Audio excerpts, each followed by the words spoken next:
Mientras estamos escuchando ahí de fondo el tema de McEnroe, que es caballos y palmeras, les tengo que decir que está con nosotros, con nosotras, María López Mayol. Ella además conoce mucho la casa y ustedes también conocerán su voz. No podemos presentarla como alguien que no ha pasado nunca por la radio, porque además de las diferentes entrevistas, además de que es compañera periodista, su voz no es una voz cualquiera, porque nos ha acompañado en un momento muy importante en la vida de todos nosotros, como han sido los meses de pandemia. Ella realizaba una sección con nosotros en los diferentes programas donde, bueno, desde sus conocimientos, su experiencia, desde el modo caballo. Buenas tardes, María. Buenas tardes, Un Lucía. placer. Igualmente. Un placer reencontrarnos, y además siempre me gusta recordar esa contribución que has tenido de encierro, de protección, de no saber qué iba a pasar, de incertidumbre. Pues ella nos hablaba cómo no los humanos, pero sí otras especies manejan la incertidumbre, manejan los tiempos, y nos ayudaste a relativizar mucho el momento donde estábamos. Hoy nos traes una nueva publicación, bueno, seductor el título, Vivir en modo caballo. ¿Se puede vivir en modo caballo, María? Se puede y es aconsejable. ¿Sí? Y es aconsejable, sí. Porque es una forma de estar en el mundo mucho más plena, consciente, curiosamente, mucho más consciente, y mucho más auténtica y natural, y honesta, por así decirlo. Antes de hablar del libro, quiero recordar a nuestros oyentes un poco tu trayectoria. Tú eres periodista, has trabajado durante mucho tiempo en prensa y en gabinetes de prensa también. Y llegó un día que dijiste, hasta aquí. Pero hasta aquí porque esto no es lo mío. Y tomaste una decisión valiente y arriesgada, ¿no?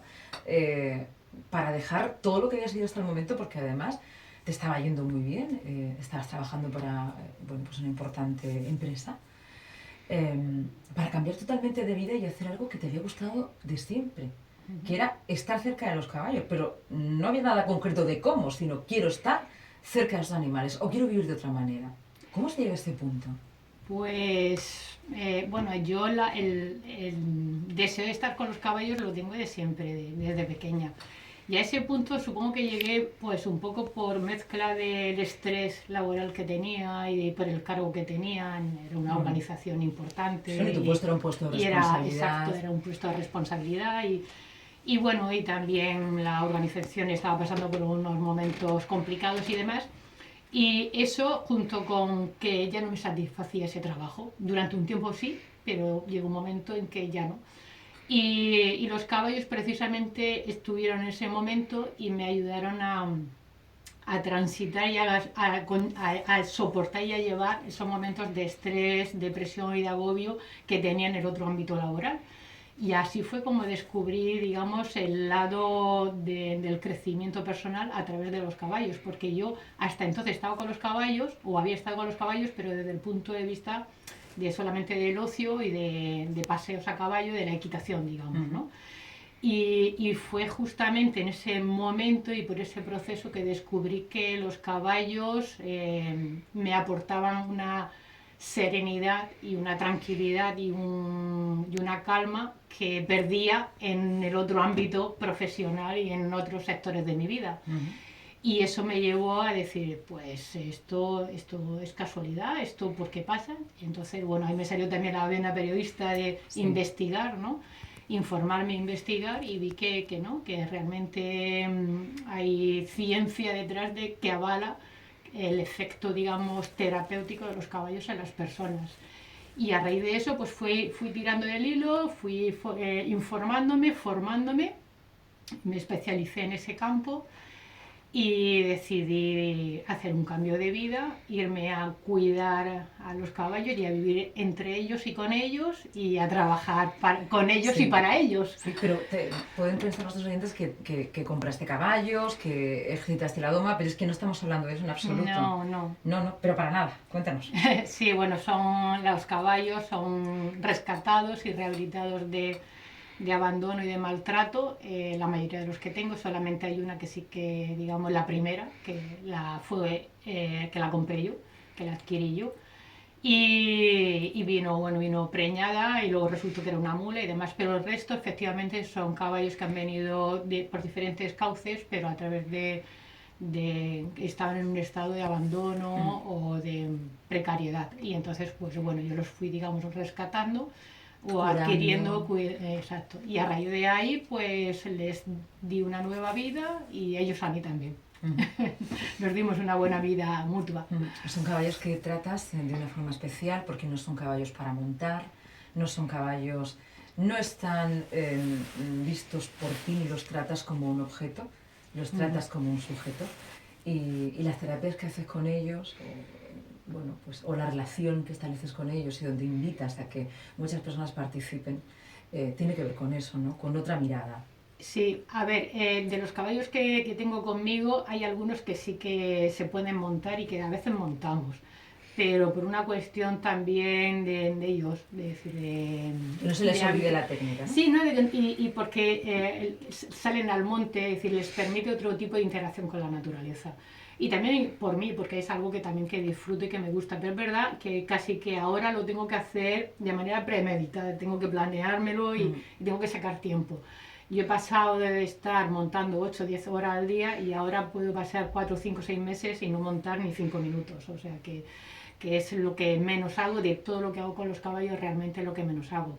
Pero sí que hay algunos y hay otros que no, que directamente no montamos por sus circunstancias de edad, de salud, o porque hemos optado que porque sus condiciones es mejor que no montarlos, ¿no? Pero en cualquier caso, así que, por ejemplo, cuando vienen algunas personas me dicen, oye, quiero que me enseñes a montar como tú enseñas, porque enseño, digamos, otro tipo de forma que no es tanto la que se suele enseñar en centros hípicos y demás. Y me dicen, quiero aprender a montar a caballo, quiero montar a caballo. Le digo, genial, vamos a ver ahora si el caballo quiere ser montado. Y claro, la cara de la gente es como... Y es un poco eso, es decir, bueno, si el caballo en principio no tiene problemas para ser montado siempre y cuando se le pida bien y se le pida de manera que no sea, como tú has dicho, que él no se sienta tratado como un objeto, ¿no? Sino como una parte de un binomio. Y entonces, bueno, si se le plantea de una manera amable y de una manera atractiva, pues es como ir a trabajar, ¿no? A lo mejor así a priori... Sí, que no sea violento para el animal, ¿no? Sí, o no incómodo, que no sea agresivo, que no sea malo, es decir, que no sea desagradable la palabra. Si no es agradable, al menos que no sea desagradable. Claro, lo ideal es hacerlo agradable. Es como si yo te digo, Lucía, nos vamos a correr ahora 10 kilómetros, ¿sabes? Y tú dices, hombre, así de golpe, pues como que no me apetece mucho, ¿no? Pero si yo te digo, mira, vamos a ir por una ruta súper chula. Me convences, ¿no? ¿Qué tal? Exacto, luego vamos a parar, vamos a tomar una fruta, no sé qué, después nos damos un masaje, una ducha. Y tú dices, oye, pues así... Eso es lo que haces con los caballos, más ¿no? o menos. Los seduces. Exacto. Ajá, los convences. Exacto. Bueno, vamos a hablar un poco de este capítulo de tu libro. Justo cuando empezamos a leerlo, dices... eres así de directa, dices, a través de estas páginas de este libro vas a recibir una invitación a vivir la vida. Es el prólogo, no es tuyo, es de la editora, supongo. De Candy. El prólogo lo ha escrito una compañera que se dedica a hacer lo mismo que yo, que además es veterinaria y especialista en caballos, y es Candy Rodríguez Castro. Pues dice, una invitación a vivir la vida. Te vas a encontrar con una invitación amable, clara, curiosa y a veces contundente. A veces sutil, a dejar de pensar la vida y empezar a vivirla. Así, directamente, María. Sí, porque yo me he dado cuenta, y me he dado cuenta por mí, yo de las cosas me doy cuenta porque observo mucho, soy una persona bastante observadora y observo el mundo que me rodea y demás, pero sobre todo me observo a mí. Y entonces yo me he dado cuenta de que los momentos en los que yo he estado mal, o cuando estoy mal, es porque realmente estoy más en la mente, más en lo que pienso y en lo que creo que eso que pienso me va a traer, que en lo que es en la realidad. Y entonces cuando estás en el instante presente y en lo que está ocurriendo, pues te das cuenta de que problemas realmente... No te agobias. No tenemos tantos como creemos. Vale, una persona que vive en presente. Sí, eso es una de las cosas que precisamente de vivir en modo caballo. Los caballos solamente están en el presente. Bueno, supongo que todos los animales, pero en este caso los caballos. Los caballos están siempre en el presente, ellos no están pensando ni en el pasado ni en el futuro, entonces están siempre en el presente y aceptan lo que hay como hay, no intentan cambiarlo, nosotros sí. Entonces no se agobian pensando en qué pasará mañana. Claro, no se agobian, ni se estresan, ni se preocupan. Por el presente no. Ni por el futuro. Ellos están en lo que hay. Y si lo que hay ahora es comer, come. Y si no hay comida, pues dirán, pues ahora no hay comida. Pues tengo hambre. Pues tengo hambre, pues a ver si hay comida. Y si pueden tener la opción de ir a buscarla, van a buscarla. Y si están en un ámbito doméstico y tienen que esperar que vaya alguien a ponerles, pues esperan a que vaya alguien a ponerles. Pero no, como dirían los cubanos, no le hacen lucha. Viven en presente, es una de las fórmulas para vivir en modo caballo, Sí. vivir el aquí y ahora. Hay algo que dices también muy curioso, hay un capítulo que es el de aprenden y crecen jugando. Ahí nos parecemos un poco. Ahí nos parecemos muy poco, muy poco. Ahora un poquito más. En las sociedades de ahora parece que se está retomando. Dando valor al juego. Sí, ¿no? al valor al juego y los chavales y con los niños el precio se está dando más importancia. Incluso lo comento en el libro que ya incluso hay empresas que crean espacios digamos, para que los empleados y los trabajadores se puedan conocer, relacionar, incluso eso, jugar y demás, porque se han dado cuenta de que somos más creativos, de que precisamente el juego es un lenguaje que está muy conectado con la creatividad.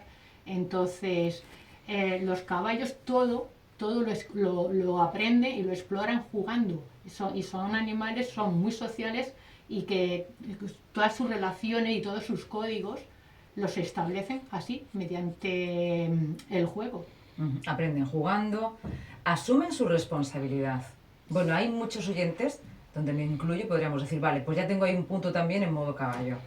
Si es asumir responsabilidades, ahí nos parecemos, ahí ya estamos un poco en modo caballo. Claro, claro. Vale. Sí, esa es la idea. ¿Cómo asumen ellos su responsabilidad? ¿Cómo sabes que asumen su responsabilidad? Pues cuando tú observas un grupo de caballos, en la naturaleza, incluso a nivel doméstico, ¿vale? Tú ves que todos hacen lo que les toca hacer a cada uno, que nadie se escaquea. Es decir, sí, que nadie... No existe el caballo vago. No, no, en el grupo no, porque no es por nada, porque saben que porque los otros no se lo permiten, entre otras cosas. Hay sanción. No es que haya sanción, hay al final como una especie de presión social y eso hace que el caballo se sienta más solo, más vulnerable, y eso es lo peor para un caballo. Entonces, ningún caballo se quiere sentir solo ni vulnerable, porque ellos tienen muy arraigados en su mente el que esa situación les expone de cara a los depredadores. Y aunque estén en un ambiente donde no haya depredadores, eso ellos no lo saben. Claro, ellos no lo saben, es decir, su memoria ancestral está ahí, y ellos van a tender a estar a buenas con el grupo. Y entonces, para estar a buenas con el grupo, cada uno hace su parte. En eso funciona mucho como las hormigas, o como, ¿sabes? Las hormigas todas hacen su labor en función al hormiguero, que es como un ente en sí mismo. Sí. Pues los caballos es un poco lo mismo. Tienen roles también entre ellos, ¿no? En cierto modo, pero son cambiantes, ¿eh? No son roles, sí. Mucha gente cree que el líder no siempre es el líder. Exacto. No es un liderazgo compartido. El jefe de la manada sí siempre es el mismo, que es el semental del grupo, que serán 4, 5, 6, los que sean. Pero luego el líder, el jefe se considera porque es como eso, el padre. Pero luego la parte de liderazgo, que es el que inicia la marcha, el que en un momento dado puede ser quien va a beber agua, va por comida, va a descansar, va a jugar, va hacia la montaña, lo que sea. Eso lo puede iniciar cualquier otro, lo puede iniciar un potro joven, lo puede iniciar una yegua, lo puede iniciar una yegua preñada, lo puede iniciar otro caballo, es decir, no, lo puede iniciar el propio jefe. O sea, no es un rol de solamente manda uno. Lo que pasa es que luego lo consigue uno, ¿no? Lo pueden iniciar varios y luego lo consiguen. No, todo es como uno inicia y los demás siguen. Y en un momento dado hay un cambio de manera natural. Es como cuando tú ves los bancos de peces los grupos de aves volando, ¿no? Que de repente ves que van en una dirección y después cambian. Dices, ¿tú quién has decidido cambiar? Si el que iba primero ahora se ha quedado en un lateral. Ahí hay como una comunicación telepática y todos van a una y se comunican así, por la energía y por el cuerpo, por el movimiento. Esto ya nos acerca, que es el último capítulo del libro, dices que superan el miedo al amor. Claro, tengo que preguntarte. Superan el miedo con el amor. Ah, con el amor. Superan el miedo con el amor. Ah, ¿se Sí. enamoran los caballos? Sienten afectos muy importantes, de hecho crean vínculos súper fuertes. No se enamoran desde el punto de vista como el ser humano entiende el enamoramiento romántico, pero sí sienten un amor, no tienen nada más que ver lo de las madres con las crías, o cuando tienes dos caballos que pasan mucho tiempo juntos y tú los separas, ¿cómo se llaman? Es decir, crean unos vínculos de protección tremendo. De hecho, yo en el libro comento un vídeo que se puede buscar en internet, que se ve que hay un incendio y hay un caballo que ya había salido de la zona del incendio, que se ven bomberos y demás, y vuelve a la zona de incendio para rescatar a otros 2 caballos y mostrarle el camino. O sea, ahí esa es una prueba de cómo superan el miedo a entrar a una zona de fuego y de humo y demás, por el amor que sienten hacia parte de su grupo, su hijo, su yegua, no sé, el vínculo de esos animales que aparecen en el vídeo, pero evidentemente eran del mismo grupo. Y cómo son capaces de ir a una zona peligrosa para rescatar y salvar y mostrarle el camino de salida a sus compañeros. Y superan el miedo. Y superan el miedo con amor. Bueno, estamos aprendiendo mucho. Es el antídoto, el antídoto del miedo es el amor. De hecho, mientras hablo contigo pienso, ojalá y aprenda yo a vivir en modo caballo. Claro, sí, te vendría muy bien, Lucía. Gracias. ¿Tú has aprendido a vivir en modo caballo? En ello estoy. ¿En qué modo estás? Estoy en el modo de aprendiz a caballo. A vivir en modo caballo. Como el primer libro Sí, que publiqué es La mujer que aprende de los caballos, pues sigo aprendiendo de ellos a vivir como ellos. Entonces estás un poco de becaria de caballo. Sí, yo creo que voy a ser becaria toda la vida. ¿Qué pensarán ellos de nosotros? De ti seguro que bien, ¿no? Porque estás con ellos, porque aprendes de ellos, porque los tratas con una mirada equilibrada, ¿no? Pero ¿qué pensarán de nosotros? Pues no lo sé. Depende de qué persona sea la que se acerque. Pero supongo que si le preguntáramos así en general de qué piensan de los humanos como especie, dirían... Buf. Me quedo en modo caballo, ¿no? Sobre todo yo creo que dirían, ¿cómo siendo tan inteligentes y pudiendo elegir lo que quieran, terminan ellos mismos jorobándose la vida? Porque es lo que cuento en el libro, es decir, muchos caballos viven encerrados en cuadras y demás porque nosotros lo decidimos, ellos no, nosotros decidimos por ellos. Pero es tremendo, Lucía, que seamos nosotros que hagamos lo mismo con nosotros mismos, que terminamos yéndonos a veces a sitios que están llenos de contaminación, de ruidos, de inhóspitos, que además muchas veces son los más caros, y lo hacemos voluntariamente. Voluntariamente nos encerramos en cuadras. Sí, y en espacios de cemento, y en espacios totalmente insanos y alejados. Y con la cabeza a tope y la tensión muy alta. Y algún que otro tic. Sí, más de uno. Y además, por ejemplo, en un capítulo resaltas que los caballos comen fresco y comen verde. Nosotros a veces esto de comer, esta fast food, que sea rápido y ya, totalmente, para seguir trabajando o haciendo muchas actividades para poder pagar la cuadra, que es muy pequeña y apresiona. Sí, estoy en modo caballo. Sí, nosotros nuestra cuadra le llamamos love. Sí. O mini apartamento, cookie, ¿no? Pero al final no deja de ser eso. Sí, ¿no? O sea, no deja de ser un... Fíjate que precisamente lo comentabas tú al principio de la entrevista, en la época de lo de la pandemia, los confinamientos, que de ahí todavía hubo mucha gente que lo pasó mal y todavía hay gente coleando los trastornos de ansiedad y de lo que vivimos en aquella época. Y fue por el encierro. Y fue... Pues imagina el miedo, la restricción, claro, la muerte. Claro, pero todo eso es lo que le provocamos a los caballos cuando los metemos en cuadras. Y a ellos los tenemos años. Entonces, pero lo que digo, ellos no les damos la oportunidad de elegir a la mayoría. Hay algunos que sí que tienen esa oportunidad, muy poquitos. Pero nosotros, que lo hagamos voluntariamente, tiene delito, como diría mi padre. Me dice, esto tuyo tiene delito, pues eso. María, ¿qué te lleva? Porque en el libro empiezas a escribir y dices, te confiesas, ¿no? Comienzas casi con una confesión, ¿no? Que además dices que actualmente he tardado más de 3 años en escribir este libro, empecé a mediados de 2020, esto ya era pandemia. Sí. Bueno, estábamos en esas fases de desescalada, término que estará con nosotros al menos con esas generaciones que hemos vivido la pandemia, nos va a acompañar, ¿no? La desescalada, que lo empezaste a mediados de 2020, pero que no pudiste seguir y que lo has terminado ahora, ¿no? Dices también que has necesitado tiempo para terminarlo. Y bueno, yo te quería preguntar un poco por eso, por la motivación para empezarlo y qué ha pasado durante ese tiempo. Pues mira, la motivación inicial de empezar a escribirlo fue un poco eso. Además, de hecho, el primer capítulo es conectado con la naturaleza. Y fue un poquito eso, a raíz de lo de la pandemia y demás, que yo fui haciendo. Mi idea original era escribir como más tipo guía, manual, y hacer un paralelismo entre la vida de los caballos y de las personas, pero en cosas así como muy objetivas, digamos, ¿no? Por eso los primeros capítulos son como más objetivos, que es el tema de dónde vivimos, el movimiento, sí, y lo que comemos, ¿no? Es decir, que son como hábitos de vida o estilos de vida. Y luego ya voy ahondando más en la parte interna del ser, tanto de la culpa, de la queja, de los pensamientos, de las emociones, efectivamente.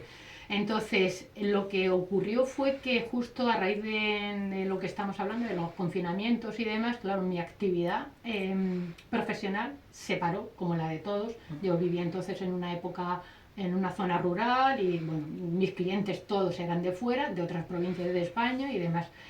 Y claro, yo vivo con caballos y mantenerlos pues es un gasto importante. Y sí, lo que ocurrió fue que yo empecé, por eso lo del prólogo, a pensar, decir, ostras, como esto se alargue, yo no puedo mantener los caballos. Y eso en principio fue un pensamiento que no le di más importancia, pero con el tiempo se fue calando y no me di cuenta de que fue calando y me llevó a sufrir un miedo. A tener que desprenderte de ellos. A tener que desprenderme de ellos, a tomar decisiones, un miedo sobre todo a tomar decisiones y a vivir, a ser capaz de ahora qué hago con mi vida. O sea, sin darme cuenta terminé en un agujero negro que era incapaz casi de tomar una decisión de si cambiaba de casa o no cambiaba de casa, de alquiler o de si compro más o menos comida. O sea, y por momentos salía de ahí por las claves que yo conozco de mi trabajo y demás, pero volvía. O sea, y al final creo que fue eso, que precisamente esa época de confinamiento a mí me minó y me afectó mucho, pues también se me fueron seres queridos, no por la enfermedad, pero en esa época se fueron también seres para mí importantes. Y pues entre varios elementos fui cayendo en una especie de depresión. No sé si lo fue porque no he ido a ningún psicólogo, no he ido a ningún tratamiento y no la he tenido diagnosticada si ha sido eso, pero sí que pasé, digamos, por una oscuridad muy larga. Y precisamente el estar al final con los caballos y el mirarme mucho dentro y mirar mucho la sombra, que diría Carl Jung, fui dándome cuenta de que era un poco eso, que estaba más temiendo lo que podría pasar que lo que realmente estaba pasando. Y de ahí al final el mensaje de hay que vivir la vida, confiar en ella, más que pensar. Y a raíz de estar con los caballos, de estar más en la naturaleza y de ir haciendo un poco lo que cuento en el libro, pues fui saliendo de esa situación y yo fui consciente de esa crisis, de ese bloqueo precisamente por el bloqueo de escribir, porque yo normalmente a mí escribir no me cuesta trabajo. He estado muchos años escribiendo como periodista y precisamente tenía más bien el problema contrario de resumir. O sea, y cuando veía que no me fluía, yo digo, estoy mal. Pero no era muy consciente de cuál era la causa. Me llevó tiempo darme cuenta de que la causa fue ese miedo inicial a no poder mantener a mi familia, que para mí son mis caballos, son mi familia. Y a la vez qué podía pasar con ellos si yo no estaba, ¿no? Entonces, bueno... Todo es miedo a perder el vínculo con los seres queridos, ¿no? Sí. Y la muerte es muy compleja de entender, pero es que hay algo más allá, o más acá que la muerte, y es tener que desprenderte de la gente sabiendo que están vivos, ¿no? Claro. La distancia, el distanciamiento, la ruptura del vínculo, no poder verte, abrazarte, tocarte, ¿no? Era como una ruptura, ¿no?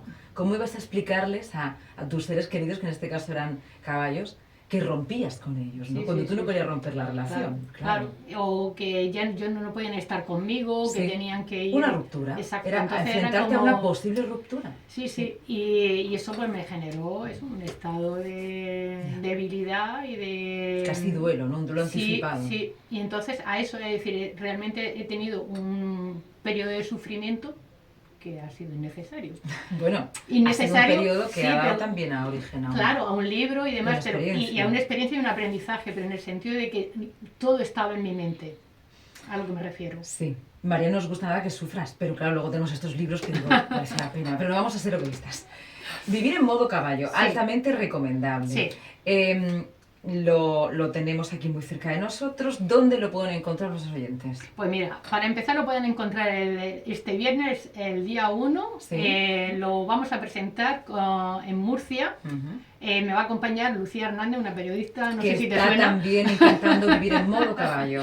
Bueno, pues eso. Ella suele relinchar. Pues eso, vamos a estar las dos el viernes en la Fundación Mediterráneo, enfrente de la Catedral de Murcia, presentando el libro, y ahí se podrá adquirir el libro.